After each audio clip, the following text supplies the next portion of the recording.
he tried everything, he did everything, he had all the wealth, and even with all of that, he realized that that was all without God, it was for nothing.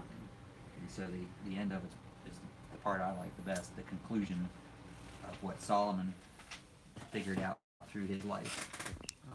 That's Song of Solomon. That's a little different. That's still Solomon, but that's kind of like a love story, but it also translates into the story between God and us too. But this was Solomon and his bride in that one. But this is here. Out of all that, he goes through this whole thing of Ecclesiastes about wealth and power, and he's tried everything, done everything. But he said, let us hear the conclusion is man's all. For God will bring every work into judgment, including every secret thing, whether good or evil. So out of all that he learned, it come down to that. Just fear God and keep his commandments. So this is still Old Testament. And then you get into, these are the prophets.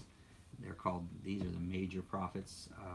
They're the ones that they were the voice of the Lord in that time. The Lord would speak to them, and they would speak to the nation of what God was declaring. A lot of it was judgments because the people and the kings were not living for God at all. And he said, look, if you continue, this is what's going to happen. And those things came to pass. Ezekiel, all those are prophets up through till we get to the New Testament. And then there's Malachi is the last book of the Old Testament here. And then there was 400 years where there was no prophets. Israel, they didn't hear from God because they had turned so far from God. He hadn't spoke to them then for 400 years, and that's where Jesus comes onto the scene. And then, of course, Matthew, Mark, Luke, John, they were ones that were disciples. So they walked with Jesus, was taught by Jesus, saw him die, saw him resurrected. And so this is basically like their perspectives on what they saw, inspired by the Holy Spirit. You know, God had them write these things down, but so each book is similar, but it's from each man's own kind of viewpoint. Matthew, Mark, Luke, John.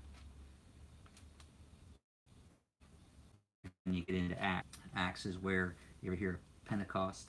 Ever hear that at all? Okay, well, in Acts, what that was Jesus had already been resurrected, and he went back to heaven, was ascended, and he told them to wait in Jerusalem till they received power from on high. So that's where he was going to send the Holy Spirit. So they were all gathered in the upper room in a place. Of course, I'm sure they were scared. You know, here's this guy that just taught them for years, and now has gone. And they're like, what do we do? You know, and he told them, wait. So they went and they waited, and then Christ sent the Holy Spirit to come. And that's when, where they were at from their perspective, it looked like tongues of fire coming down, and it sat upon each person. And they began to speak in other languages. And from that point, Peter went out and basically was proclaiming the gospel from that point, and the others were speaking in different languages, and there was a crowd outside. Everybody was amazed. How are they speaking in our language that we understand them? Because there was all these different people gathered. And some of them thought they were drunk and crazy because this was going on, and it was because of the power of the Holy Spirit. They were boldly proclaiming the gospel, and thousands of people got saved through that experience. But then this is the Acts of the Apostles. So this is all kinds of stuff that they went out and did after Christ had ascended. Shows you what they did by the power of the Holy Spirit. Great things were happening, miracles were happening. They were healing the sick, raising the dead, all that as a testimony to Christ. And then you get into Romans and Ephesians. These are books where basically some of the apostles are addressing the churches because they had already set the churches up, shared the gospel there, and some things were happening. People were trying to mislead them about some of the truths, and so they wrote letters to encourage the churches to stay in the true gospel, that Christ was the Messiah, and that's what these all are that we're reading through now. And then you get to Revelation, which is a book of the end.